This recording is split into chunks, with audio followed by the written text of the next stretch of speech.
messieurs, bonjour et bienvenue parmi nous. Très heureuse de vous retrouver comme chaque semaine, en tout cas le dimanche et le lundi pour ma part, ensemble jusqu'à 9h30 avec les rubriques habituelles du lundi matin, à commencer par Yassine Yalla qui sera parmi nous dans un tout petit moment dans sa rubrique vie professionnelle. Aujourd'hui, il nous parlera de l'arrêt de travail, tout ce qu'on doit savoir sur l'arrêt de travail, l'arrêt maladie. Il nous expliquera tout cela, comment donc faire donc les procédures exactes et ne pas se tromper. Nous aurons également Hassan Arabe dans sa rubrique Une page d'histoire. Aujourd'hui, il reviendra sur le 8 mai 45, mais avant justement les dates qui ont précédé ce massacre et ces atrocités de l'armée française. Eh bien, il nous parlera du le 1er mai, qui est une date aussi importante, la date donc de la marche qui est aussi fait parler d'elle, et c'est cette tragédie également. Nous aurons aussi à parler des dockers, donc du port d'Alger, qui ont été aussi lâchement tués. Nous en parlerons à travers donc cette page d'histoire avec Hassan Arabe, et surtout il nous parlera bien évidemment de l'émission qu'il a préparée dans le cadre du 8 mai 45. Et bien sûr, nous aurons le plaisir d'avoir Hasna Zoubiri dans sa rubrique Safety Road. Aujourd'hui, elle nous parlera d'un sport, un sport mécanique, et surtout d'une rencontre qui aura lieu le 15, 16 et 17 à Oran. C'est les amoureux donc des deux roues, la moto sera à l'honneur ce matin à travers bien sûr l'organisateur de cet événement avec Hasna Zoubiri.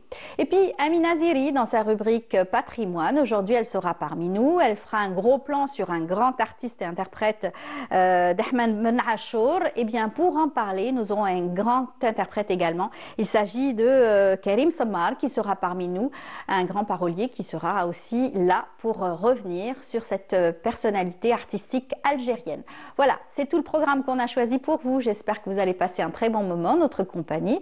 Et tout de suite, on va s'enquérir des nouvelles du ciel avec Amel Haribi.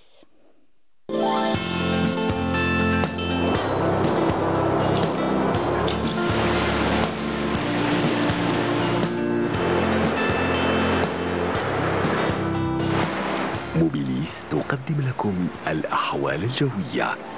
موبيليس معا نصنع المستقبل. Alors, on rappelle bien la date. On est le 5 mai, toute la journée, n'est-ce pas? Toute la journée, en principe. Bonjour Amel. Bonjour Amel, Comment ça va? Ça va très bien, merci. J'avais l'impression qu'on était le 26 de quel mois? Elle m'a dit tout à l'heure 26 non, mais ça va pas. On est le 5, On n'est-ce est pas? le 5, oui. Alors, exact. il fait chaud quand même. Ouais. Il fait lourd encore. Et le matin, ça va. J'ai un peu frais. Une quand petite même. brise. Voilà. Oui, mais bon, dans la journée, il fait bien La journée, chaud. Hein. oui. On le sent, hein, les températures, on les sent. Hein. Ça, ce n'est que le mois de mai, hein, attention. Bon, on vous écoute. Merci Amel. Bonjour à tous et bon réveil. Eh bien, pour aujourd'hui, Météo Algérie a prévu un ciel généralement dégagé, un peu nuageux sur les régions de l'ouest et le centre. Bien sûr, après dissipation de la brume en ce début de matinée sur le plateau ouest. À noter des vents forts près des côtes centres qui peuvent atteindre les 50 km/h durant la journée. Vers l'est, par contre, eh bien, on aura des passages nuageux et ces nuages vont donner quelques pluies, parfois sous forme d'averses orageuses, mais plus sur les hauts plateaux de l'Est et ainsi que vers les Aurès. La moitié sud, rien à signaler. Le ciel restera dégagé à partiellement voilé sur une grande partie des régions sahariennes, avec toutefois des moments de sable vers le Sahara central cette fois-ci et le Nord Sahara. Les températures, l'après-midi, eh bien, Météo Algérie prévoit un 23 degrés du côté d'Al-Bayad, 24 à Djelfa, 28 degrés Batna, également Rodizane, 27 Constantine et Sétif, 25 Guelma, Annabar, également Oran, 26 degrés Alger et Tlemcen, au sud 32 degrés à Béchar, 35 Tindouf, 34 à Gardaya, 38 degrés Ilizi, 35 à Janet, 39 du côté d'Adrar, également Ilizi, 41 Ingezam et 42 degrés, le maximum cette fois-ci à Borj Bedjmourtar. La mer aujourd'hui, eh bien, se montrera agitée, même parfois très agitée, sur les côtes ouest et centre, agitée sur les côtes est, avec des vents qui vont arriver jusqu'à 50 km/h sur pratiquement toutes les côtes. Les vents sont de secteur ouest à sud-ouest sur les côtes ouest et centre, et ouest à nord-ouest sur les côtes est. Et on termine ce bulletin aujourd'hui avec l'éphéméride. Pour aujourd'hui, eh bien, le soleil se couchera vers 19h40. Pour plus d'informations, bien sûr, vous pouvez consulter les sites de Météo Algérie. Passez une excellente matinée avec la suite des programmes sur Bonjour d'Algérie et à tout à l'heure midi.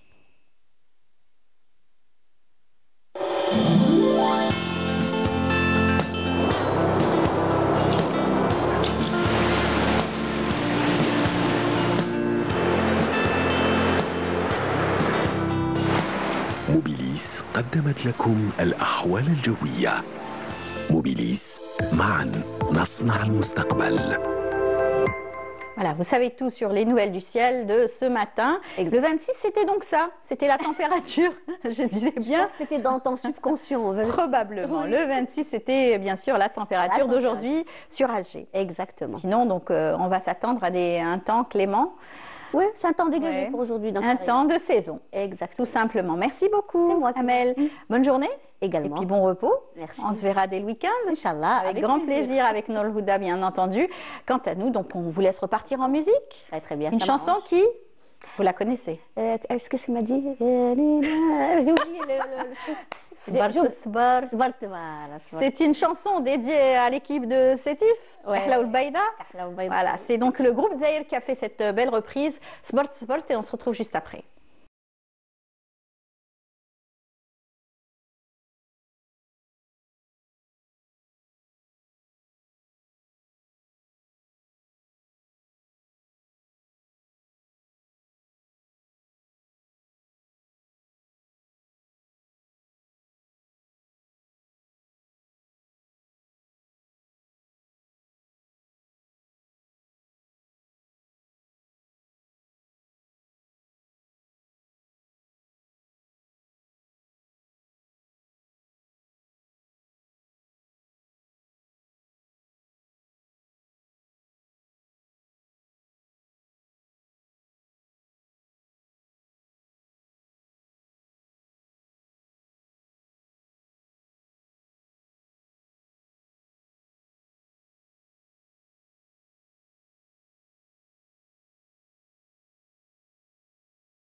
Du Bonjour d'Algérie, comme je vous l'ai annoncé, le lundi, c'est rendez-vous avec la rubrique Vie professionnelle avec Yassine Yalla, et c'est tout de suite.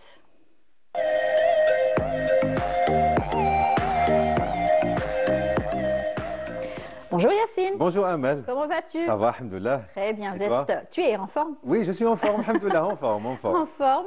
Juste le temps d'arriver pour nous parler d'une thématique très intéressante.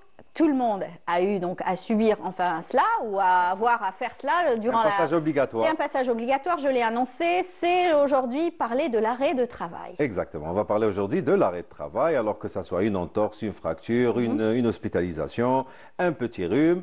On est arrêté par son médecin et on se dit oui, bien, je vais me reposer, je vais regarder la télé. pas si vite, c'est un droit, Oui. c'est un droit fondamental, mais il y a aussi des règles strictes, et c'est ce qu'on va voir aujourd'hui. Exactement. Alors c'est vrai qu'il y a ces conditions aussi à prendre avec beaucoup de sérieux. On a tous été un jour ou l'autre confrontés à cela, bien que moi j'en ai pas eu beaucoup des arrêts maladie. Bon, alhamdoulilah. Alhamdoulilah. Alhamdoulilah. Inch'Allah. Voilà. Mais sinon, les arrêts de travail aussi, ça peut être soit un arrêt maladie, soit une raison particulière. n'est-ce pas? Absolument, absolument. Alors on va faire une définition complète. Vous allez nous donner le point de vue juridique de cela, de tout cela, n'est-ce pas? Alors bien sûr, alors la définition toute simple, on va essayer de vulgariser la chose pour les téléspectateurs. Un arrêt de travail, c'est une suspension temporaire de la relation de travail. C'est-à-dire que suite à cause justement d'un problème médical, d'une raison médicale constatée par un médecin. On ne peut pas s'arrêter, se dire je suis en arrêt de travail. Non, il faudrait qu'il y ait un certificat de travail, on y reviendra. Et pendant cette période-là, en plus de votre employeur, c'est la CNAS ou la CASNOS, si on est dans une profession, on exerce une profession libérale, qui devient votre employeur invisible et qui veille justement à ce que tout soit conforme. Attention, la relation de travail, elle n'est pas rompue, elle est juste suspendue durant la durée de votre indisponibilité. D'accord. Et c'est ça la définition de l'arrêt de travail. Quant à la deuxième partie de votre question qui concerne l'ancrage juridique, pour ça, il faut se référer justement aux dispositions de la loi 90-11 du 21 avril 1990 modifiée ou complétée, ça veut dire le Code du travail, au Code de la sécurité sociale, notamment les articles 47 et suivants, et aussi tous les décrets exécutifs relatifs aux modalités de remboursement ou de prise en charge des indemnités journalières. On y reviendra aussi dans un moment. D'accord. Voilà, donc c'est ça pas si l'ancrage. simple, hein? Voilà, c'est pas si simple. Ça, c'est pour l'ancrage juridique. Les gens peuvent très bien voir ce que dit la loi, notamment l'article 47 et suivant du Code de la sécurité sociale, et par rapport à ça, par rapport à l'arrêt de travail. Tout à fait. Mais la définition, c'est que la relation de travail, elle est suspendue de manière temporaire. Voilà. Elle n'est pas rompue. Vous êtes toujours dans un cadre légal de travail. Alors, quelle est la procédure d'ailleurs habituelle? Puisque bon, quand vous êtes en arrêt de travail, vous ne pouvez pas vous déplacer quelquefois. Donc, il faut envoyer un certificat médical bien établi par le médecin. Bien entendu. Alors, la procédure, elle est toute simple. Jour 1, vous êtes malade, vous allez rendre visite à votre médecin, médecin traitant, médecin spécialiste, dans une polyclinique, dans un hôpital. S'il y a une hospitalisation, il y a un certificat d'hospitalisation qui est établi. Même si c'est un médecin avec lequel votre entreprise est conventionnée, peu importe le médecin où le médecin exerce. L'essentiel, il faudrait qu'il y ait un arrêt de travail en bonne et due forme, signé par un médecin.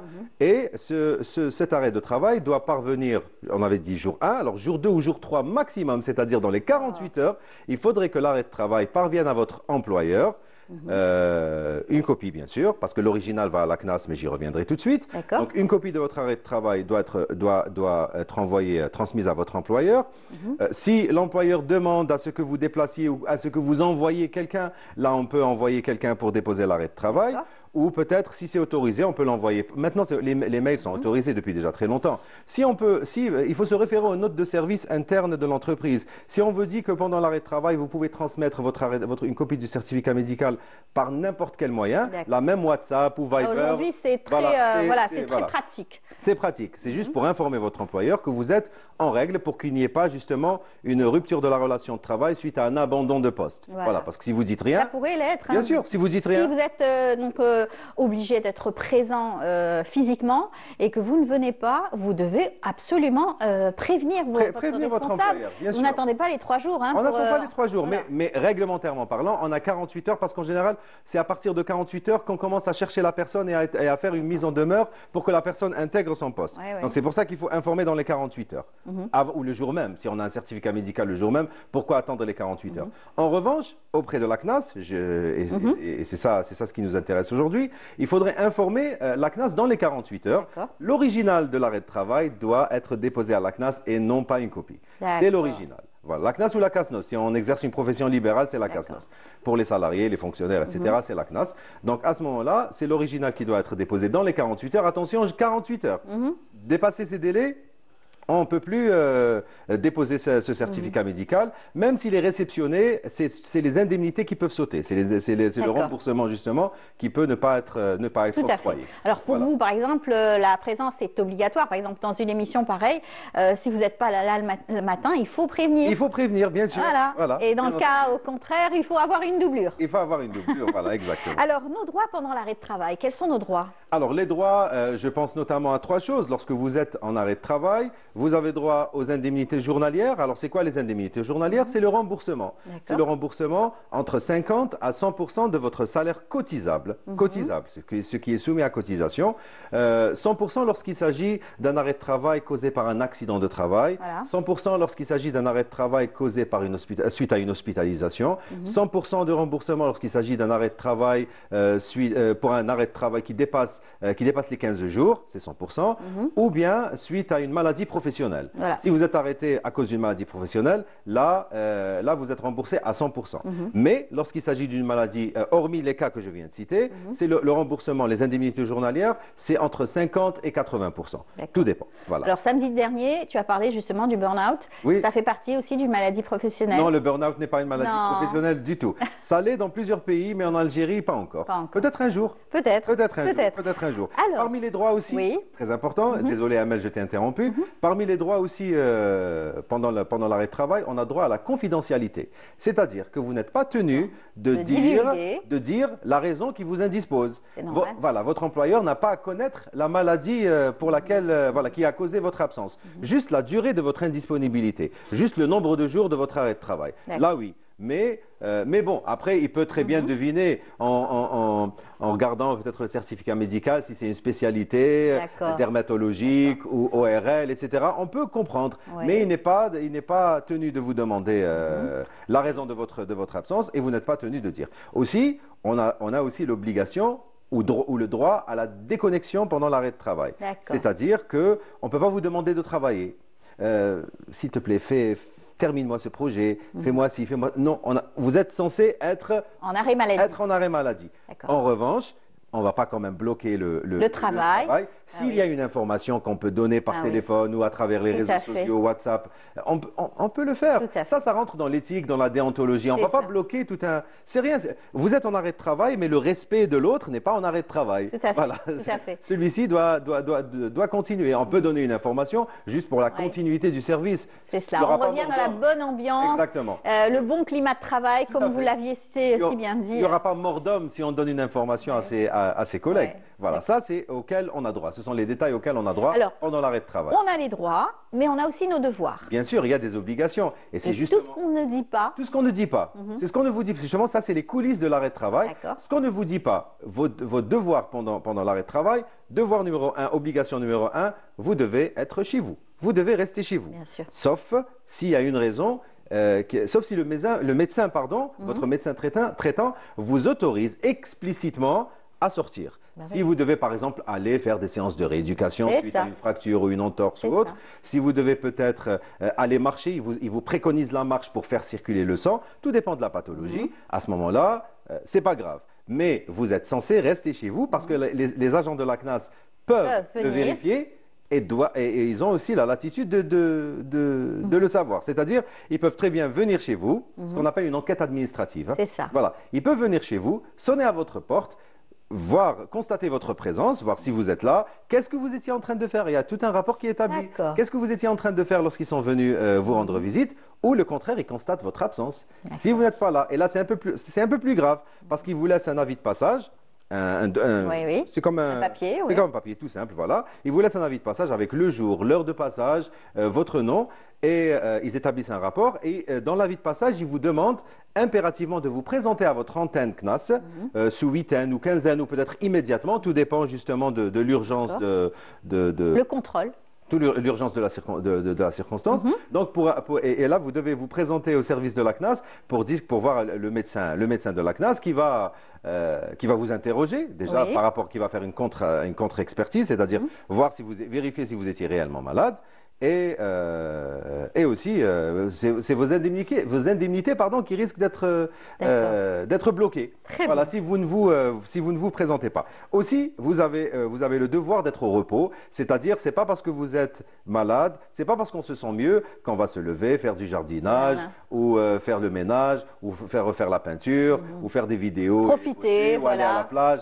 Voilà, donc ça, tant que vous êtes malade, vous devez suivre un traitement, et être au repos. Aussi, on a le devoir de signaler tout changement d'adresse. Si par exemple, vous ne pouvez pas vous occuper de vous-même pendant l'arrêt de travail, et l'adresse qui figure sur les registres de la CNAS ou chez votre employeur n'est pas celle à laquelle vous êtes pendant votre arrêt de travail, là, vous devez impérativement informer les services de la CNAS pour éviter tout quiproquo. D'accord. Il faut penser à tout. Voilà, il faut penser à tout. Et en comment faire? Donner l'adresse à la... Oui, donner la CNAS. À la CNAS? À la CNAS, oui. Carrément. Par dépôt direct. Maintenant, les services de la CNAS, c'est vrai, ils ont facilité la procédure. Dès que vous déposez un arrêt de travail, vous avez un document que vous devez renseigner, mon adresse pendant mon arrêt de travail. Et là, vous devez mettre ça, soit l'adresse, elle est identique à celle que vous avez fournie dans votre dossier administratif, ou peut-être une autre adresse, parce qu'il y a eu beaucoup de gens qui ont changé dernièrement. Alors, quand ça ne dépasse pas une semaine, ça va, mais quand ça dépasse le 1 mois, c'est vrai que ça devient plus inquiétant. Oui, voilà, il faut surveiller. Voilà, il faut surveiller. Et aussi, vous êtes aussi dans le devoir, là je le dis quand même parce que c'est des choses qu'on a constatées sur le terrain, vous êtes dans le devoir d'exercer aucune autre activité professionnelle. Même si c'est pour rendre service à un ami, à son frère, à sa sœur, là vous risquez gros. Des lourdes sanctions. Voilà, de lourdes sanctions. Alors premièrement, vous devez rembourser toutes les sommes indûment perçues et il y a même des poursuites judiciaires. Oui, ça peut aller jusque-là. Alors justement, les sanctions concernant ces abus. Oui, dans le cas où il y a des abus, etc., les sanctions peuvent faire très mal. Comme je viens de le dire, c'est les indemnités qui sautent. Donc, vos droits sont coupés immédiatement. C'est-à-dire par rapport, c'est les indemnités. Vous devez rembourser, si vous avez été remboursé par les services de la CNAS ou la CASNOS, par les services de la sécurité sociale, là, vous devez rembourser au dernier dinar qui a été perçu. Vous risquez aussi des poursuites disciplinaires de la part de votre employeur. Il faut se référer... Un abus, hein? Voilà, c'est un abus, il faut se référer aux dispositions du règlement intérieur de chaque entreprise, mais les poursuites disciplinaires peuvent être enclenchées et vous risquez un avertissement, un blâme, une mise à pied, voire le licenciement aussi. Et je le dis aussi, ça c'est beaucoup plus grave, on risque aussi des poursuites judiciaires pour fausse déclaration, conformément aux dispositions de l'article 244 et suivant du Code pénal algérien. Tout à fait. On peut se dire, tout le monde fait ça, beaucoup de personnes font ça, oui, tout le monde fait ça, mais tout le monde ne se fait pas attraper. Exactement. Attention. Et c'est ça. Il y a une expression que j'aime beaucoup. On dit qu'il n'est pas interdit de voler, mais il est interdit d'être attrapé en train de voler. Ben voilà. C'est ça. C'est bien dit. Voilà, alors, donc, la procédure, on la connaît, vous nous l'avez expliqué.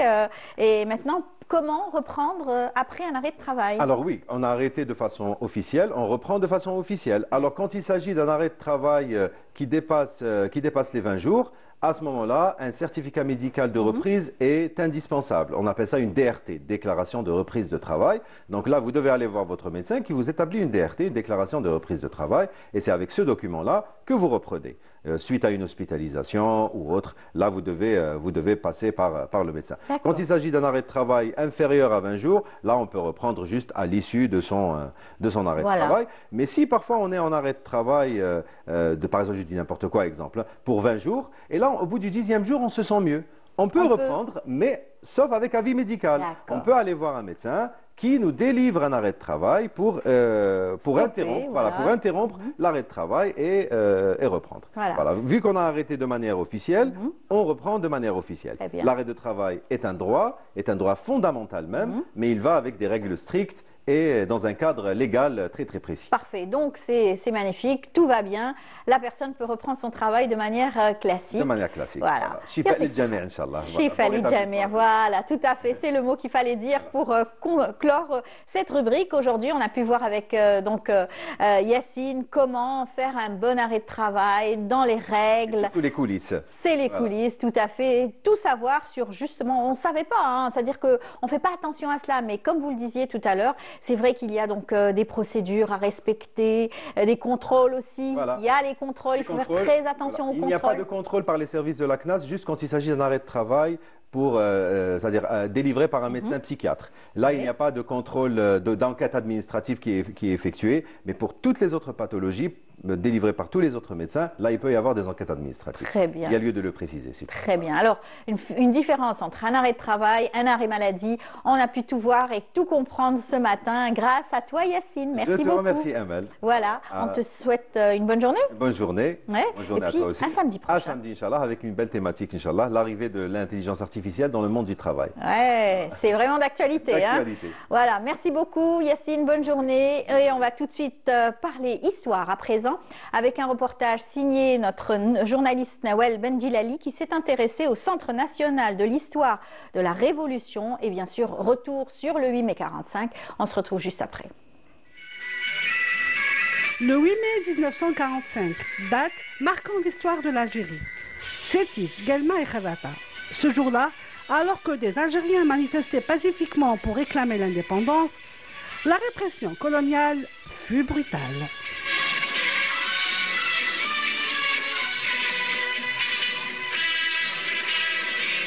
Des milliers d'Algériens furent tués, massacrés entre le 8 mai et les semaines qui suivent.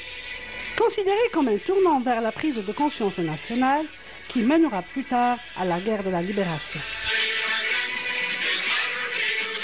Comment ne pas parler du colonialisme français qui a massacré, qui a brûlé, qui a tué, qui a voulu anéantir tout un peuple et surtout le 8 mai 45 qui a été le grand tournant de l'histoire algérienne. Et depuis cette date, tous les esprits se sont focalisés sur la révolution algérienne. La vraie sépulture des martyrs est dans l'encre des écrivains, disait Assia Djebbar. Le 8 mai 45, reconnu aujourd'hui l'un des événements les plus sanglants dans la période coloniale, a profondément influencé la littérature algérienne et internationale. De nombreux témoins et héritiers de cette mémoire ont abordé cet événement dans leurs œuvres, mêlant l'histoire, témoignages et dénonciations. Ainsi devient la littérature une arme contre l'oubli. Pour la documentation, il y a Yves Courrière qui a écrit sur le 8 mai 45, il y a Amrani qui a écrit sur le 8 mai 45, il y a Annie Goldzegger qui a écrit sur le 8 mai 45 et parmi d'autres documentations, il y a des Algériens qui ont écrit, Mahfouz Qaddash, Saadallah, Abou Qasim Saadallah, Yahya Bouaziz, Nasreddin Saïdouni, et j'en passe. Donc, concernant la documentation, il y a des sources françaises, il y a des sources algériennes et il y a des sources étrangères.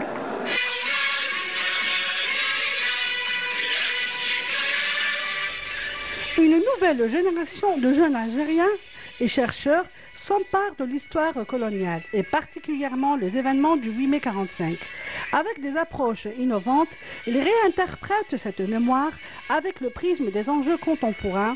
Aussi, cette date a fait l'objet de nombreuses recherches et thèmes académiques.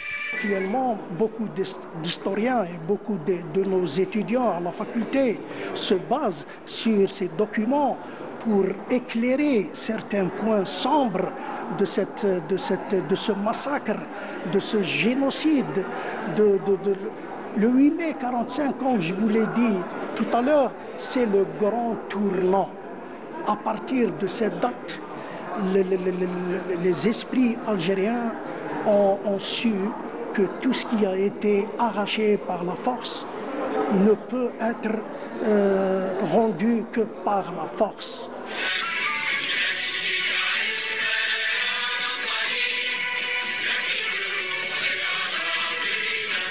Actuellement, dans nos universités, il y a des efforts très considérables qui se font concernant la recherche scientifique, surtout la révolution algérienne, ses origines, la politique coloniale en Algérie depuis le 1830, parce que l'État algérien, actuellement, il donne de l'importance à ces thèmes, parce que l'Algérie a subi un colonialisme très, très dangereux et très, disons, criminel. Il y a beaucoup d'étudiants actuellement qui font des recherches sur tout ce qui a relation avec l'histoire algérienne contemporaine. La littérature a transformé le 8 mai 45 en un symbole universelle de l'injustice coloniale. Ces œuvres rappellent que l'écriture peut être une forme de réparation et du non-oubli. Voilà, c'est donc un sujet qui nous met, bien sûr, qui nous rappelle les faits historiques. Et aujourd'hui, la littérature, bien entendu, heureusement, est là.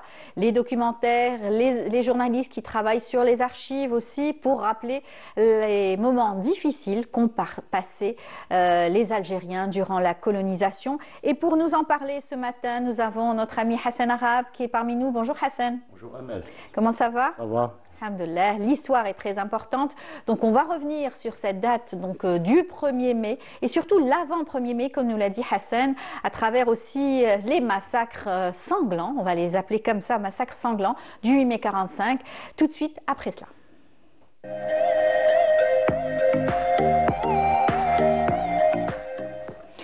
Donc Hassan, on parle aujourd'hui de crimes contre l'humanité à travers cette date du 8 mai 45. Crimes contre l'humanité, mais également c'est un génocide et une épuration ethnique qui s'est déroulée tout au long du mois de mai jusqu'au mois de juin, fin du mois de juin. Plus de 2 mois 1945. C'est cela. Mais avant de revenir sur l'ampleur de cette tragédie qui a touché tous les Algériens, j'aimerais revenir un petit peu en arrière. Donc il y a une petite date, c'est le 18 avril 1945.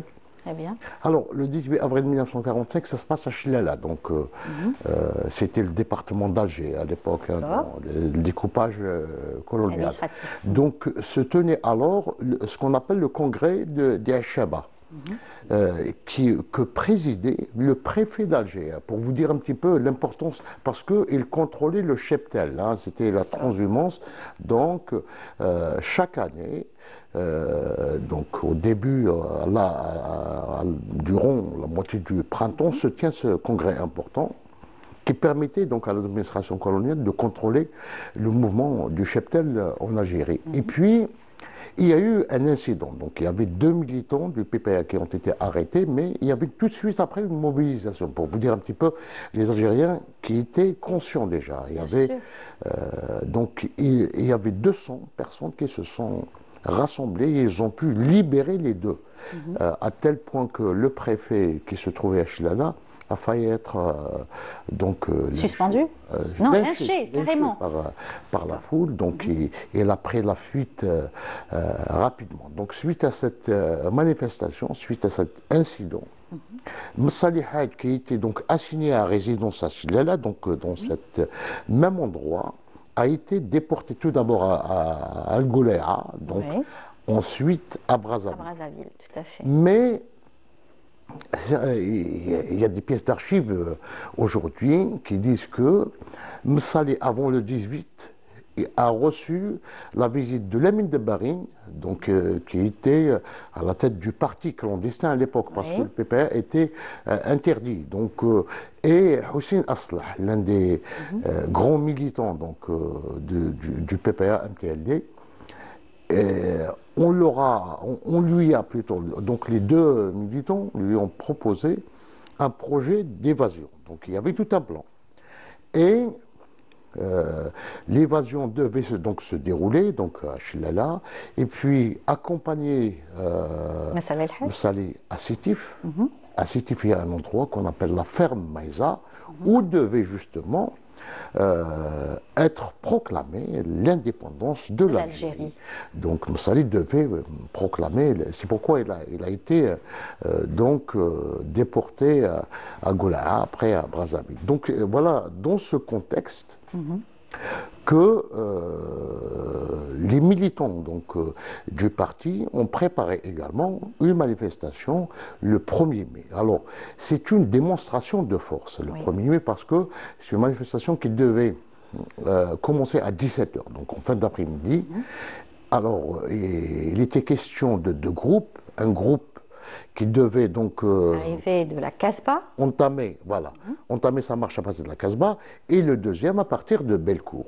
Donc, il devait faire la jonction au niveau donc, de la Grande Poste pour ensuite aller soumettre, aller soumettre au gouvernement général, donc aller soumettre le projet, donc les réclamations de l'Algérie. Donc, alors la foule réclamait la libération de Messali, l'Algérie libre et démocratique, et la justice et également l'indépendance. Donc, c'était logique. Après la Deuxième Guerre mondiale, l'Angleterre avait donc libéré ses colonies. Donc, pourquoi pas la France qui devait donner, bien sûr, la liberté aux Algériens, vu que les Algériens les avaient soutenus durant la guerre.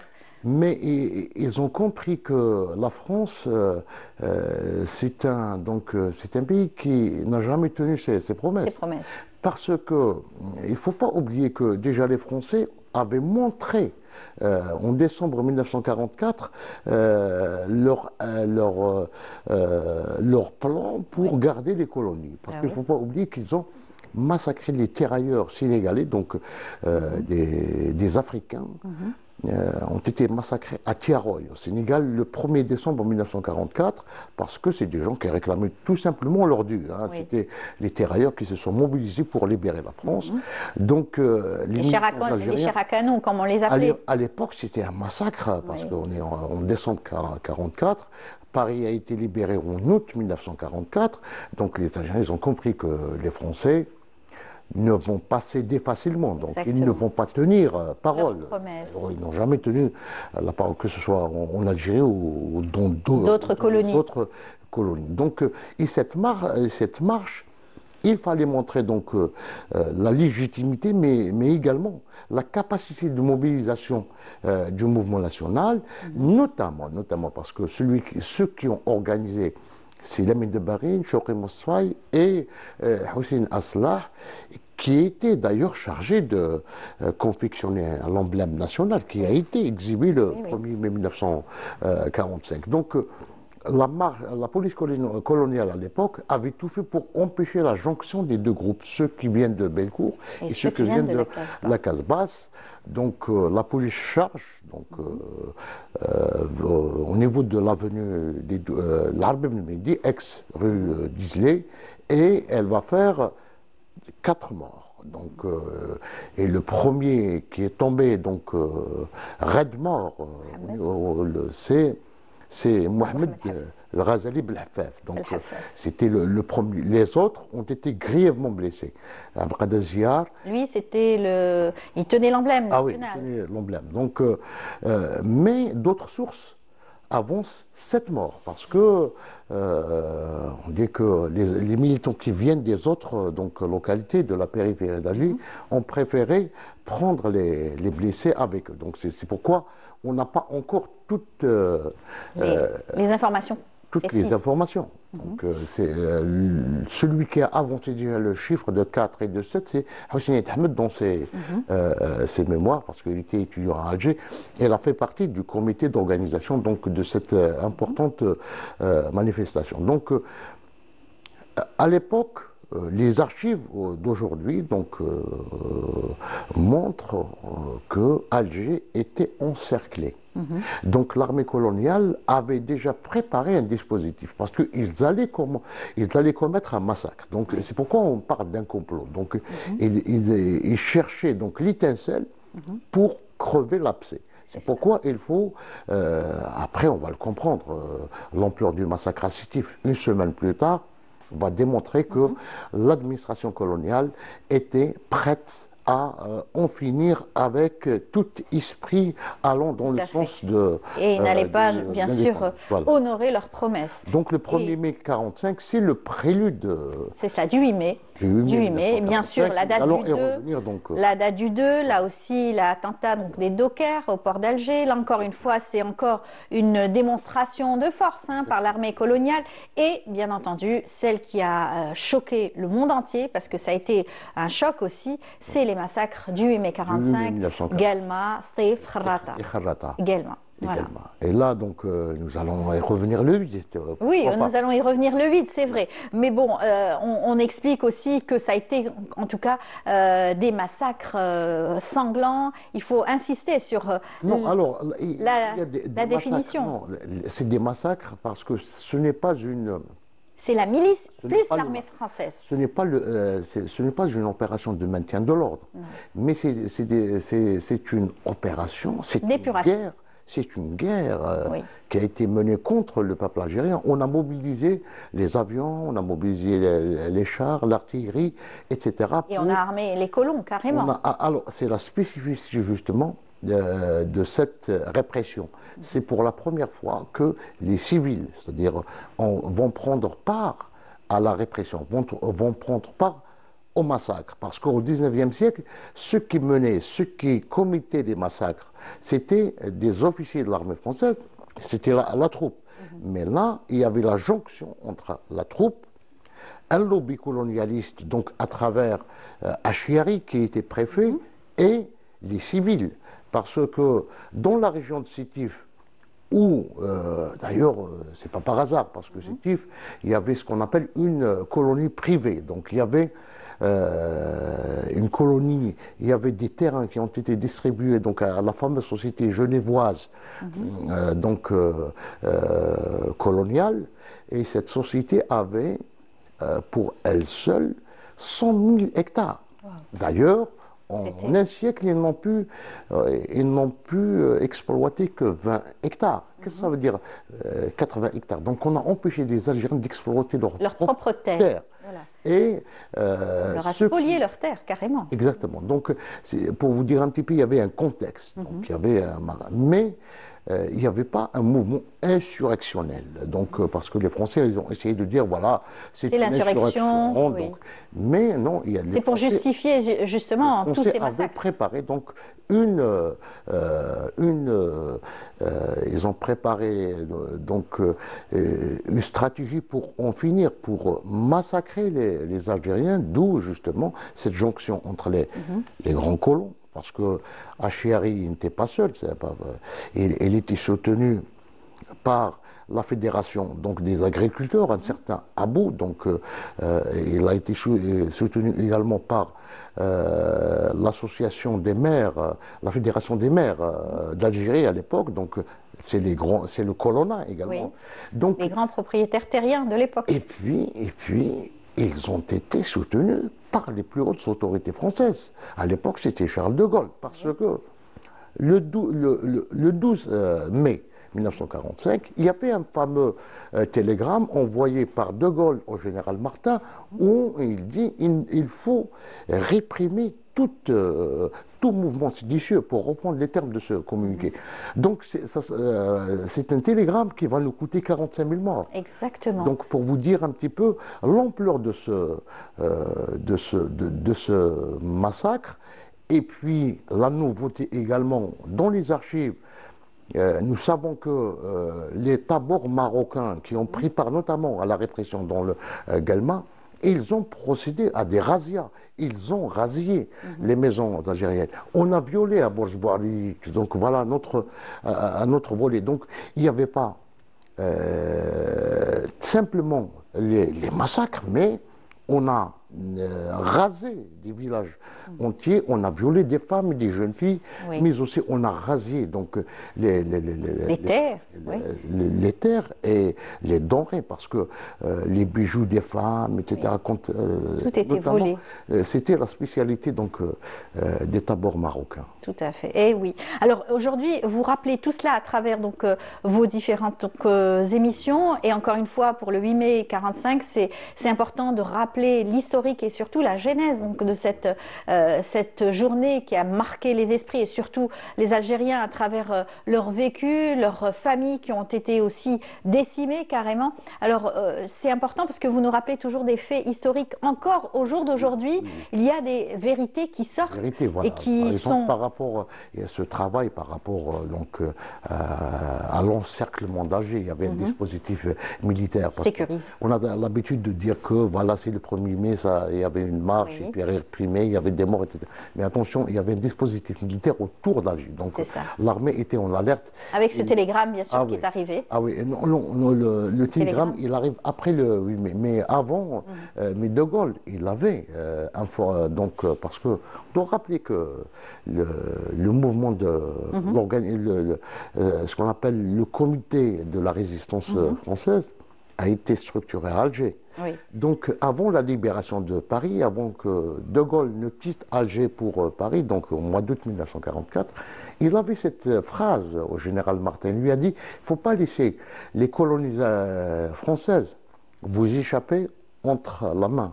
Donc, déjà, il lui a dit, il lui a fixé une perspective pour ne pas justement... Pour ne pas perdre la colonie algérienne, bien sûr, qui était Notamment, une des plus importantes, qui était aussi la terre à ne pas lâcher absolument avec ses denrées qui étaient très riches. Alors, merci beaucoup Hassan. On rappelle que vous avez donc enregistré aussi, donc on aura l'occasion donc de voir une émission spéciale pour le 8 mai 45 avec des personnalités qui apportent un témoignage. Kamel Beniaïch, donc qui fait un travail vraiment colossal. Hein. Chaque année, il découvre des choses, il travaille au niveau des archives. Il est en train d'écrire un troisième livre, parce qu'il a écrit, le premier c'est La fosse commune, le deuxième c'est La vérité confisquée. Aujourd'hui, il est sur un autre travail, parce qu'il a découvert beaucoup d'archives concernant cette...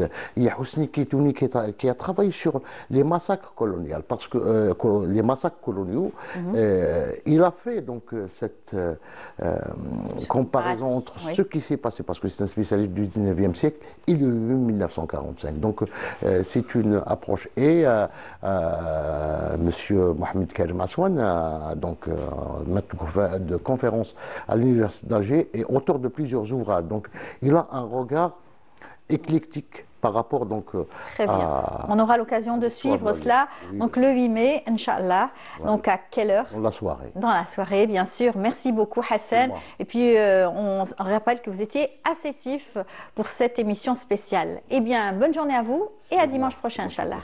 Voilà, je vous invite tout de suite à suivre ce reportage signé Yasmine Amri, donc qui nous fait un gros plan sur une collection et surtout un salon qui a eu lieu, un festival du côté de d'Oran, des vieilles voitures de collection. On se retrouve juste après. Coup d'envoi du West Coast Festival à Oran pour sa première. L'événement a réussi à rassembler des passionnés de sport mécanique venus de plusieurs wilayas du pays, nourrissant le même objectif, promouvoir la culture automobile en Algérie. Dès les premières heures, l'ambiance est électrique, entre moteurs rugissants et visiteurs enthousiastes. Pour ce festival, on a organisé pour 3 jours, pas comme avant, c'était pour une seule journée. Et il est ouvert pour tout le monde, pour les visiteurs, pour les exposants, pour tous les passionnés qui ont des véhicules classiques, tuning, drift. Et on aimerait bien l'organiser chaque année. À travers cet événement, on veut passer un message et influencer les jeunes et les gens que cette passion des voitures de sport et de drift, qu'on peut la pratiquer dans un milieu sécurisé. C'est quelque chose d'incroyable. Extraordinaire. C'est surtout un plaisir auditif et visuel pour nous les jeunes, les amateurs qui aimons ce genre de spectacle. Le village méditerranéen s'est animé au son des moteurs et au reflet des carrosseries brillantes. Entre voitures de collection, véhicules tunés et motos, les passionnés ont découvert un univers mécanique riche et varié. Les démonstrations de drift et de run ont ajouté une touche spectaculaire, captivant le public venu nombreux pour vibrer au rythme de la vitesse et de la maîtrise. Il y a toutes les wilayas qui ont participé. Ça fait plaisir de voir il y a même peut-être quelques nationalités. Les Tunisiens, nos frères les Tunisiens, les Libyens qui sont participants ici. Ça fait vraiment plaisir. On a toujours été passionnés de voitures, d'engins, de moteurs et tout. Et ça fait plaisir parce que c'est très bien organisé. Il y a plein de voitures de tous les modèles, tous les pays. Et je suis vraiment passionné de tout ça. Je le trouve intéressant. Beaucoup de jeunes, beaucoup de belles voitures, nouvelles voitures. Et j'adore l'ambiance. Au-delà des démonstrations, le West Coast Festival vient renforcer les liens entre passionnés, affirmant son rôle social et culturel. L'événement a également mis en valeur le potentiel touristique et dynamique d'Oran, annonçant une édition future encore plus prometteuse. Voilà, ce sont donc des passionnés. Et les passionnés, il y en a partout. Hein. Les sports mécaniques, ça intéresse tout le monde. Et puis Hasna, aujourd'hui, va nous dire justement qu'elle a invité un autre passionné dans un autre registre. Elle est parmi nous. Bonjour Hasna. Bonjour Amel. Comment ça va? Ça va, alhamdoulilah. Très bien. Alors aujourd'hui, dans Softy World, Softy Road, on va parler de Algeria Bike Week. Très bien. Et c'est tout de suite après cela.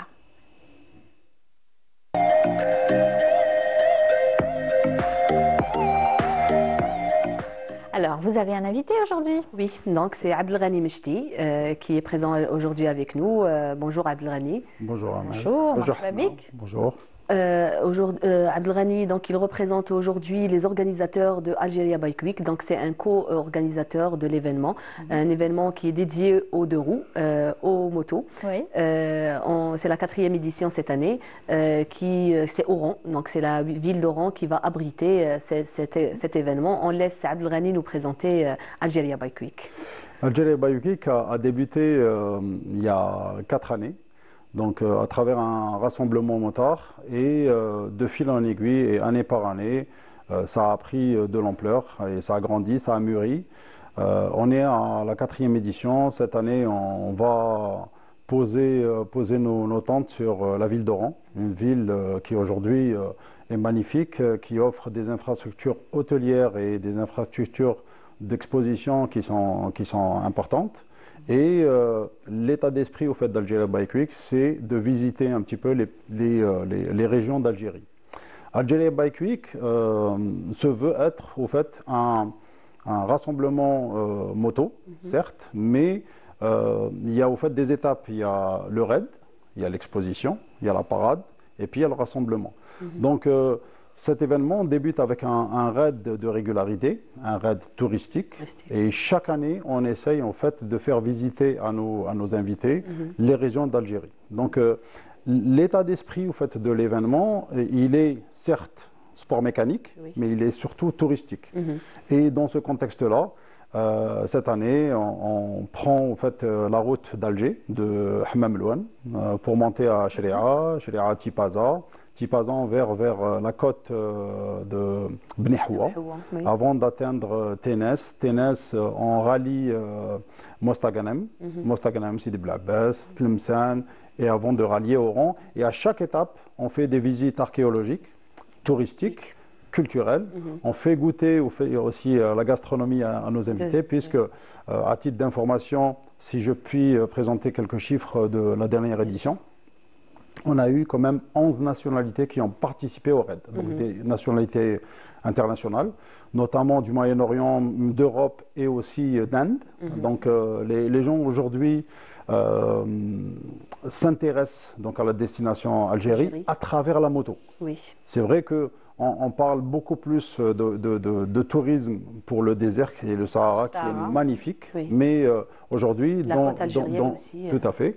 Et dans notre organisation, on essaie un petit peu de promouvoir le tourisme à moto.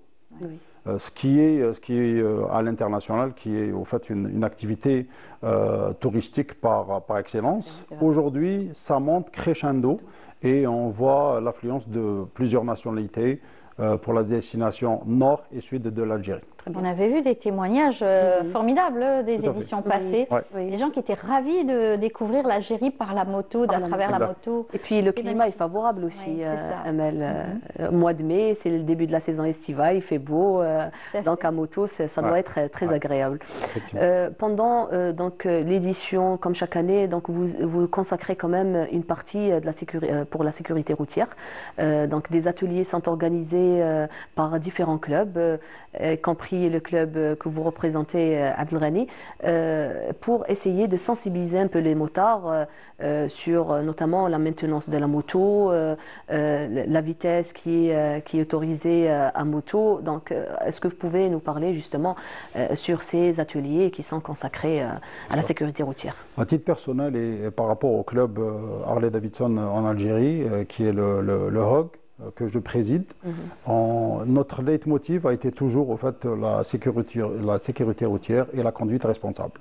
On a intégré dans le comité d'organisation d'Algeria Bike Week au fait comme point d'honneur la conduite responsable, et on incite les autres clubs moto et avec la collaboration chaque année de la délégation nationale à la sécurité routière, la DNSR, les autres institutions de l'État, à savoir la protection civile, la direction générale de la sûreté nationale et aussi la direction générale de la gendarmerie nationale et aussi et finalement la direction générale des forêts. Oui. Il ne faut pas oublier que généralement c'est des périodes propices donc, au feu de forêt, propices donc, au camping et les motards sont friands de ce genre d'activité et donc on essaie un petit peu de sensibiliser sur la sécurité routière, certes, on a un gros volet et des ateliers pendant l'Algeria Bike Week, mais aussi de sensibiliser au fait les utilisateurs de motos en cette période estivale qui va débuter bientôt pour essayer d'avoir en fait une conduite responsable sur la route. Oui. En dehors de la route. Alors, qu'est-ce qu'il va y avoir cette année? On va avoir des clubs moto qui vont organiser des ateliers. L'un qui va parler d'accoutrement, donc l'habillement, le port de casque, gants homologués et vêtements homologués. Les vêtements de protection. Les vêtements de protection. Parce qu'en cas d'accident, c'est vrai que c'est très dangereux hein, si on n'est pas protégé et bien protégé. Très souvent, alors ce qui je dirais pas qui m'exaspère, mais ce qui me laisse un petit peu frustré, c'est qu'on parle beaucoup plus de casque qu'autre chose. Vous partez... le casque, en principe, il y a quelques années, on en parle depuis longtemps. Tout à fait. Vous partez ailleurs en Europe, au Moyen-Orient ou ailleurs, vous avez au fait, si vous ne portez pas des gants homologués qui vous protègent les phalanges, vous pouvez être taxé. Si vous ne portez pas de chaussures qui vous protègent la cheville, vous êtes taxé. Même la veste qui est importante. La veste, au niveau des coudes, des protections au niveau des épaules et dorsales aussi. Donc on essaie un petit peu de sensibiliser les utilisateurs, que ce soit les jeunes, et un peu plus les plus vieux, surtout les jeunes aujourd'hui. Surtout si on veut au fait éduquer, donner les meilleurs exemples, c'est à travers des utilisateurs. C'est pas à travers la répression, c'est pas à travers ce qu'on voit sur les routes, sur les barrages et tout ça, même si aujourd'hui il y a un effort supplémentaire de la part des services de sécurité qui portent une attention particulière donc aux utilisateurs de roues, mais au fait le message passe mieux de motard à motard. C'est vrai. Et donc, la sensibilisation est très importante parce que en cas de chute, le motard est projeté. Fatal, et donc, quand il tombe sur l'asphalte, c'est vraiment très dangereux. Très abrasif, oui, tout à fait. Le dernier numéro de Sur la route, justement, il a été consacré aux deux roues. Donc, on avait interviewé lors d'un barrage de la police quelques motards, surtout ceux qui conduisent les scooters.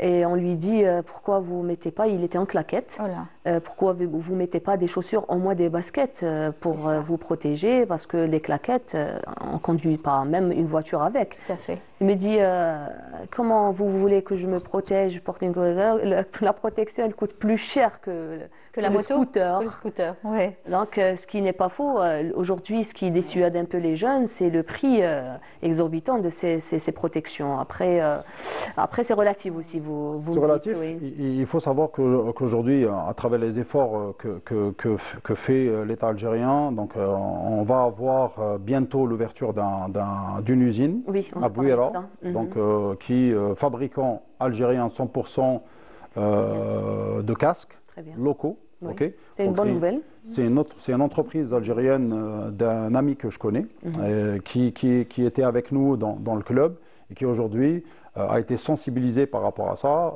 Son père a fait de la moto toute sa vie. Ils sont représentants d'une marque que je ne citerai pas. Et aujourd'hui, ils ont créé au fait une entreprise pour justement fabriquer des casques locaux. Avec bien entendu une homologation internationale. Pourquoi je dis ça? Il faudrait au fait favoriser, au fait il faut créer une atmosphère pour faire éclore l'industrie moto. Aujourd'hui, on n'en parle pas beaucoup, on parle beaucoup plus d'automobile, mais on oublie un petit peu la moto qui commence à prendre de l'ampleur sur les routes, sur les bilans d'accidents de la route. Donc ça commence à prendre au fait une envolée qui est inquiétante. Bien sûr, 5%, vous représentez 5% du parc automobile algérien. Et le temps d'accidentologie, il est de 25%, donc ce qui est énorme. Bien sûr. Et donc, je comprends tout à fait l'inquiétude de l'utilisateur, notamment les petits scotouristes. Il faut aussi... C'est des livreurs généralement, qui travaillent avec. Tout à fait, et donc qui ne sont pas assurés. Il faut savoir aujourd'hui, bon, c'est un petit bémol, je vais faire une petite parenthèse, c'est que quand vous partez à n'importe quelle assurance, on vous assure pas en tout risque. C'est ça, d'accord. Moi, je suis chef d'entreprise. Je vais dans une assurance, je me présente en tant que motard, on me dit, il n'y a pas d'assurance tout risque. C'est dommage.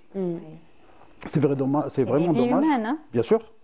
Alors, il y a la protection du matériel et il y a la protection de la personne. Oui. En Europe, vous achetez une moto, vous assurez votre véhicule et vous assurez aussi contre les accidents de la route, quand vous êtes motard. Ce qui n'est pas le cas quand vous êtes automobiliste. Donc, je reviens à ce que je disais. Si on veut créer, au fait, une petite économie qui tourne autour de la moto, ça pourrait éventuellement faire baisser de la moitié les prix, au fait, qui arrivent sur les étalages. Oui. Que ça soit casque, enfin, tous les accoutrements de la moto.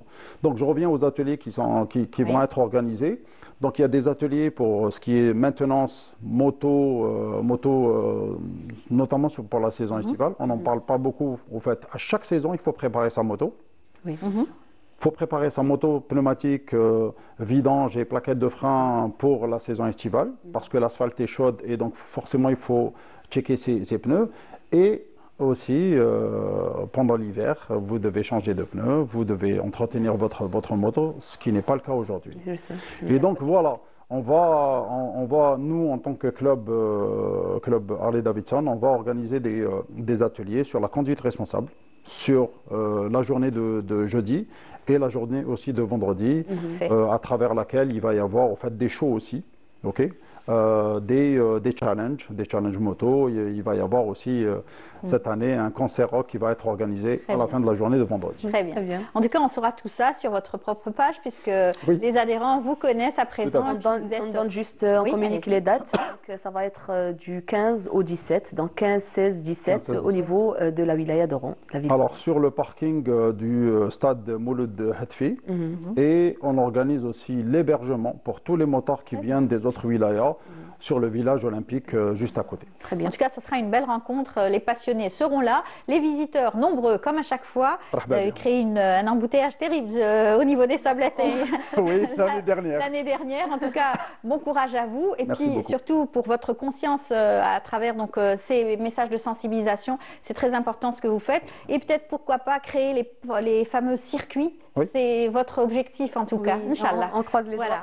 Bon courage à vous. Merci beaucoup d'être venu. Merci Hasna. C'est moi. À lundi prochain. Inch'Allah. Voilà, encore une fois avec d'autres sensibilisations autour on parlera d'autres choses la semaine prochaine. Tout à fait. Voilà, je vous invite tout de suite à apprécier cette chanson, donc Nostalgie. Ça date des années 70, c'est donc à l'époque de la RTA. Et puis on va tout de suite apprécier d'Ahmed Ben Achour, Allah yarhamou. On se retrouve juste après.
لا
بحرمة العهد يوم الحسن قولي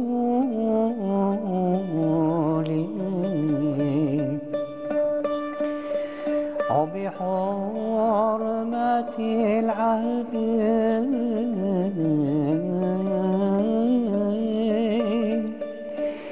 يوم الحسن قولي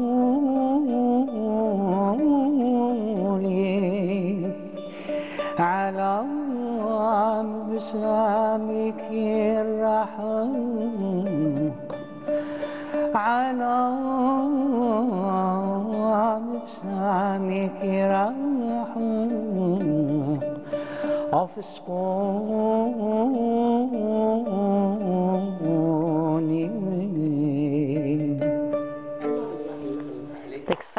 Yatek Saha, merci beaucoup. On est de retour donc sur ce plateau et vous avez pu le deviner. On est en compagnie de Amina, donc avec nous, Amina Zeri, qui est avec nous chaque lundi et chaque samedi. Et aujourd'hui, elle nous fait la surprise d'avoir invité un grand monsieur. Tout à fait, Amel Almi. Donc, je dis bonjour à toute l'équipe de Canal et je dis bonjour à nos invités, les fidèles de Bonjour et de cet espace aussi consacré à notre patrimoine culturel, toujours dans le cadre du mois du patrimoine. On vient juste d'écouter un grand artiste qui est Karim Semmar. On vient d'écouter aussi Istikhbar. On a commencé en beauté avec un Istikhbar في طبع الزيدان. Karim Semmar, notre interprète, écrivain, chanteur. Il est aussi enseignant de musique. Bonjour Karim Semmar. Bonjour à vous, merci infiniment pour cette invitation. Je suis très très honoré de participer à justement cette émission qui est consacrée à un grand maître, notamment le marhoum Dahman Ben Achour. Exactement, merci tout à encore fait. une fois. Et la magie de la télé a fait que la semaine dernière, à cette même place, Amina vous a cité, et puis bien sûr notre ami Qassimi vous a énormément cité et a fait beaucoup d'éloges sur vous. Et ben voilà, vous êtes parmi nous. Je présume qu'il a parlé sur la Nouvelle Nouba, effectivement, qu'on avait faite conjointement. Donc, il s'agit donc, il a fait les paroles, j'ai fait la. Voilà, donc vous avez eu l'honneur de créer cette nouvelle Nouba. Ensemble. Marhaba bik.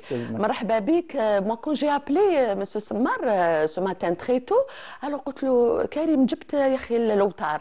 قال لي comment? Donc il est venu en mandoline, cet instrument magique, justement que notre invité d'honneur, il est décédé bien sûr, Dahman Ben Achour, mais il est toujours avec nous. Je tiens juste de dire un petit détail, c'est que notre invité ce matin, il a été choisi par notre collègue et ami Yazid Oumert, qui est aussi un mélomane, c'est un amoureux du patrimoine culturel. Je remercie également pour cet honneur et pour l'invitation. Voilà, il vous regarde en ce moment. Donc, Blida, elle n'a pas, c'est pas la ville des roses uniquement, c'est la ville aussi des artistes. C'est la ville qui a enfanté donc Dahman Ben Achour, Rachid Nouni, Mohamed El Bassari, El Hadj Mahfoud et Mohamed Oujdi aussi, qui est votre enfin, c'est Farid Oujdi. Farid Oujdi, pardon. Il y a aussi Mohamed Oujdi. Oui, Mohamed Oujdi. C'est la même famille, il est aussi un grand artiste. Bien sûr. Voilà. Donc Farid Oujdi était votre maître. Voilà, donc moi j'ai été inspiré par Farid Oujdi. Donc on faisait beaucoup de soirées chez nous à la maison, on se rencontrait. Et puis voilà, c'est le déclic a eu à ce moment-là. Donc voilà. J'étais gamin, j'avais 6 ans. Il y a ma mère aussi qui était dans la musique, elle jouait du piano dans le style andalou. Donc voilà, j'ai un petit peu une famille d'artistes. J'ai bercé un peu dans cette atmosphère, on va dire, vous aviez tous l'oreille musicale, hein, déjà, très tôt. Il a commencé très tôt, Karim. Hein? Oui. Il avait 5 ans quand il a commencé à jouer. Alors, ma première interprétation, c'était avec Cheikh Farid Oujdi, c'était un petit Nsraf que j'avais interprété. C'était Haramtou Bik Nouassi. J'étais tout content de l'interpréter devant un maître comme ça. Voilà, donc, Je tremblotais, c'est tout à fait normal. Et vous restez toujours modeste. En voyant tout à l'heure les archives donc de Dahman Ben Achour, vous disiez je suis là pour parler de lui et Dieu sait comme c'est un grand monsieur. Eh ben, je vais dire ce que j'ai dit tout à l'heure en coulisses. J'ai dit le petit Karim Semmar qui va parler d'un grand Dahman Ben Achour. Et vous êtes modeste. C'est votre maître spirituel. C'est mon maître, on va dire, indirect. Voilà, c'est tout à fait normal. On peut pas parler de l'Andalou sans parler de cette icône incontournable. C'est vrai. Voilà, donc on voulait rendre un petit hommage à cette personnalité emblématique. Dahman Ben Achour, c'est un pilier de la chanson andalouse qui est, je tiens à dire de son vrai nom, Abdelrahman Ben Achour, est né dans la ville des Roses, à Blida, plus exactement à la région de Ouled Yaïch, où il a grandi. Il a rejoint Alger. Il est venu à Alger où il a commencé à travailler comme coiffeur, plus exactement barbier. Et dans cette petite boutique, ou ce petit local, il ne savait pas qu'il allait devenir une grande star de la chanson andalouse, n'est-ce pas? Oui. Donc, de par son métier. Mais je pense que par rapport à l'atmosphère dans laquelle il a baigné, notamment avec donc, les maîtres Fakharji, donc il a un petit peu, j'allais dire, profité de cette aubaine pour devenir un grand, pour ne pas dire parmi les meilleures voix que l'Algérie a eu en matière d'andalou. Il a commencé, il est magique. Ce monsieur, d'ailleurs, il a commencé à jouer à plusieurs instruments très jeune. Il a commencé par la mandoline, votre instrument préféré, n'est-ce pas? Elle date à Darbeit, là. On peut la voir. Oui. Donc voilà. Donc, d'existence. Oui. Comment vous l'avez eu? Wallah, c'était le jour où j'avais décidé de faire partie de l'association Sundosia. C'était en 85, voilà, 85. Donc, j'ai décidé d'acheter une mandoline. Voilà, donc je l'ai choisi parmi les mandolines qui étaient un peu étalées. Donc, comme je jouais un petit peu, donc je les ai essayées. Et vous jouez à plusieurs instruments coup de cœur vers Hadi. Et depuis et vous jouez à plusieurs instruments aussi? Bon, je joue pratiquement tous les instruments à cordes, mais le piano restera mon instrument préféré, avec lequel j'ai accompagné pas mal d'artistes. Moi, j'ai envie d'écouter Lyoum Semmar. J'ai pas envie de à travers la voix. Donc, avant d'écouter un petit extrait, je voulais juste dire à Amel que on a cette chance, cet honneur d'avoir plusieurs écoles dans le style andalou. On a donc Sanaa Plasema, on a le Granatiyat Tlemcen et on a le Malouf à Constantine. Donc, par rapport à notre voisin, on a cette richesse, n'est-ce pas, Monsieur Semmar? Grande richesse, effectivement. L'andalou, il est vraiment, il s'étale surtout maintenant avec la naissance de beaucoup d'associations. La relève est là. Ça fait grand plaisir de trouver l'andalou sur le territoire national. Donc, ça fait grand. Ça a été très bien pris par la jeunesse. Oui, exactement. Et moi, je dis souvent que quand on voit Karim Semmar, on voit M. Qassimi, Mme Bahja Rahal, Nassima Hafef, qui a une très belle voix. Elle est jeune. Je dis que l'andalou, il est entre de bons mains. Il est bien transmis, il est bien conservé. Puis, comme elle vient de dire Amel, c'est qu'on a assurer la relève. Et c'est ça le plus important. En plus, je dirais que c'est un contrat moral avec nos chouyours. Ce trésor, il faudra le préserver d'une manière vraiment. Exactement. Les enregistrements, la transmission. Donc la technologie, elle a tellement évolué. Et la rigueur aussi dans l'apprentissage. Absolument. L'authenticité. Moi, je suis un grand conservateur. Je dis que ce patrimoine, il est là, il ne faut pas le toucher. Si on a envie de faire autre chose, on le fait. Mais on laisse d'ailleurs. Mais nous, on a envie de t'écouter ce matin. Merci. On dit que Karim Semmar, il ressemble beaucoup à Dahman Ben Achour, artistiquement et physiquement. D'accord. Je suis que honoré, franchement. Vous l'imitez pas en tout cas, هكذا من عند ربي. حبيتني نقول لك سي une personne qui تشوفيه يغني On retrouve beaucoup de choses, on retrouve cette sagesse, on retrouve cette douceur. L'éducation. Pratiquement ses lèvres ne bougent pas, et puis il a de la classe. Il y a une force qui se dégage. Non, et puis il a de la classe quand il est sur scène, du charisme. Il arrive à toucher les mélomanes. Et alors, qu'est-ce qu'on va écouter? Bon, on choisira un petit nsaraf qui a été chanté par le Ma'allem. Très bien. Donc j'espère. إن قربوا الله الله إن بعدوا إن عاشروا الغير على ما شاء الله أحباب قلبي سقمي وطبي جودوا بقربي البعد أخشاه. Très bien. ما شاء الله.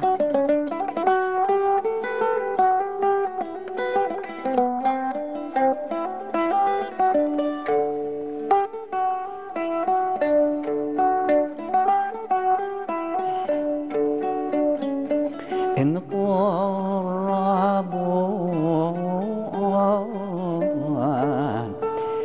بعدوا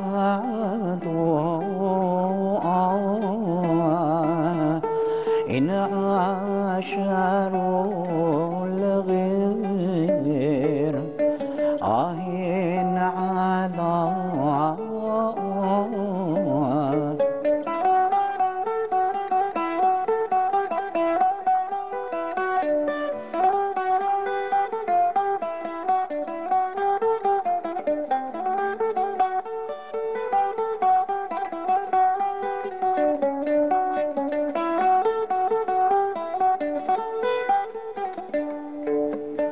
حباب قلبي سقمي وقربي جودوا بقربي البعد أخشى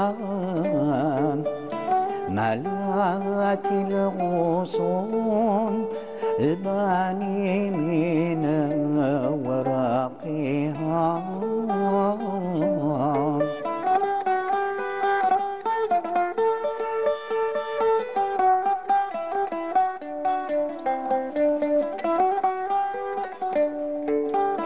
وناحت طيور فارقت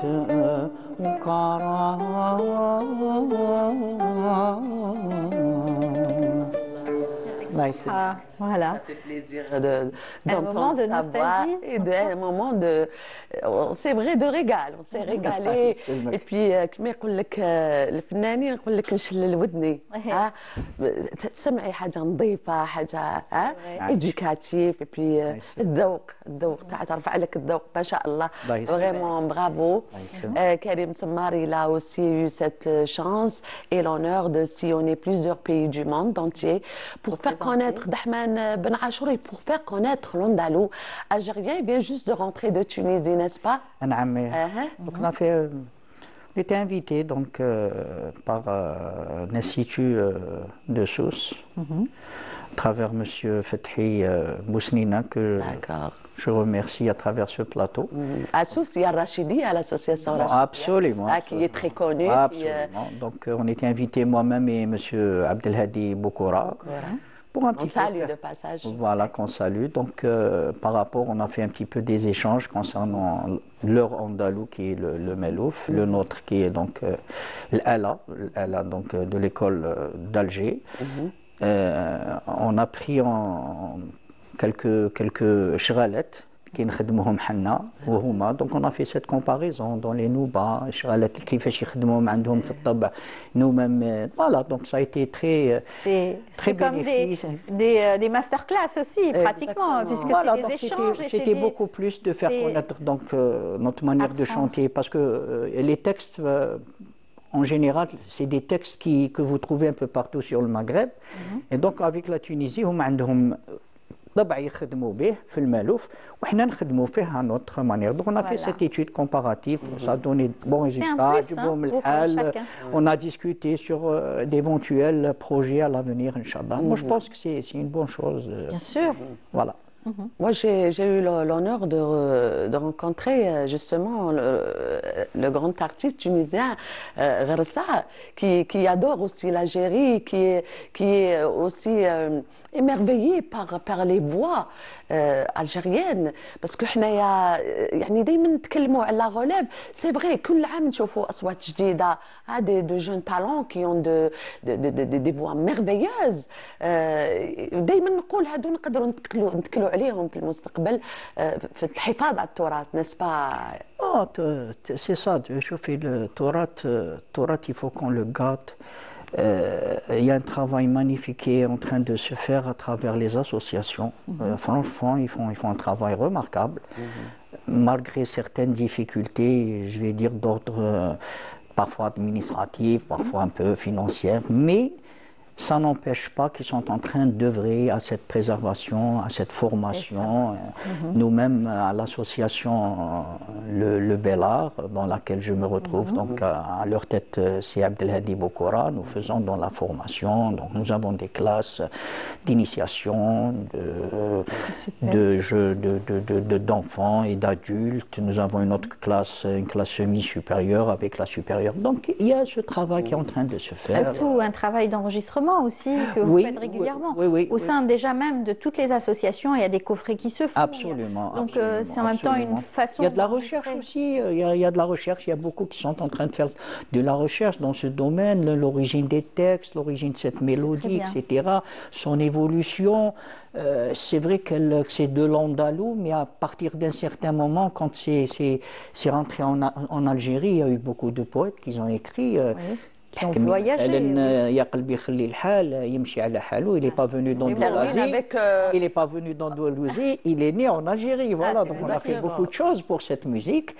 Et puis voilà, et ça continue. Et bien même que vous soyez conservateur, vous le disiez tout à l'heure, mais vous avez quand même travaillé sur une nouvelle nouba, un enregistrement. Sauf la nouba, bon, le travail de cette nouba, c'est vrai que c'est bien de faire ce genre de tentative. Mais ça, il faut toujours mettre des garde-fous. Alors les garde-fous, c'est l'authenticité qui تسمعيها لازم تحسي بلي راكي في هذيك l'atmosphère تاع الأندلس الحقيقية et non pas faire d'autres mélodies ou d'autres rythmes. Parce que l'andalou c'est pratiquement, il y a des limites à ne pas. Bon, j'ai essayé avec toute modestie de rester dans ce carré. Voilà, c'est une nouba que on a enregistré récemment, Inch'Allah, elle sera sur les réseaux sociaux. Inch'Allah, ya Rabbi. Très bien, on a hâte. Il y a un travail qui se fait, un travail extraordinaire. Il faut dire que le ministère de la Culture a fait ces dernières années un travail extraordinaire pour la préservation justement de notre patrimoine andalou, chabé, par exemple enregistrer ces coffrets, c'est-à-dire les anciennes qsaïd. Par exemple, si on parle d'Ahmed Ben Achour, moi j'ai rencontré un artiste qui justement il a enregistré toutes les qsaïd d'Ahmed Ben Achour, Serré, et ils sont enregistrés avec des voix de la jeune génération. Et c'est ça le plus important pour justement préserver et pour transmettre de génération en génération. En tout cas, ça a été un plaisir aujourd'hui de vous recevoir et de parler avec Amina, toujours donc de notre patrimoine musical, arabo-andalou. En tout cas, c'est toujours un plaisir. Peut-être un dernier mot, allez-y. Une dernière chanson. Une dernière chanson. Si on a un peu de temps, bien sûr. Alors, bon, le dernier mot, encore une fois, Allah yarham les chiach. Ils nous ont légué ça, je pense. Je parle de ma petite personne, si j'ai aimé cette andalou, ou la meltlé, c'est grâce à ces chouyours. Exactement. Voilà, donc encore une fois, merci pour l'honneur de participer à cette émission. Merci beaucoup d'avoir été notre invité. En tout cas, on était ravis de vous recevoir. Au plaisir de vous retrouver pour une autre émission, une autre thématique, pourquoi pas. Amina, à bientôt. Sanji Aïchek, merci beaucoup pour l'accueil toujours. Toujours, et toujours un plaisir de vous recevoir. On sent que vous aimez tout cela et vous en parlez avec beaucoup donc, de professionnels. C'est notre devoir. Voilà, c'est gentil, Amina. Samedi prochain, Inch'Allah. Voilà, quant à moi, je vous dis merci de nous avoir suivis. suivi. Excellente journée à vous tous. Merci à toute l'équipe de la Régie 7. Et puis on se dit, demain, on aura le plaisir de retrouver la station régionale de Constantine avec Smaïl Belkaidia. Mercredi, vous aurez Iman Mahrougras, donc à partir de la station d'Oran. Jeudi, vous aurez donc notre ami donc, de la station régionale de Béchar. Et puis on reviendra à partir donc, de vendredi et samedi avec Noul Houda Bouzagaou en attendant. Excellente journée. Au revoir.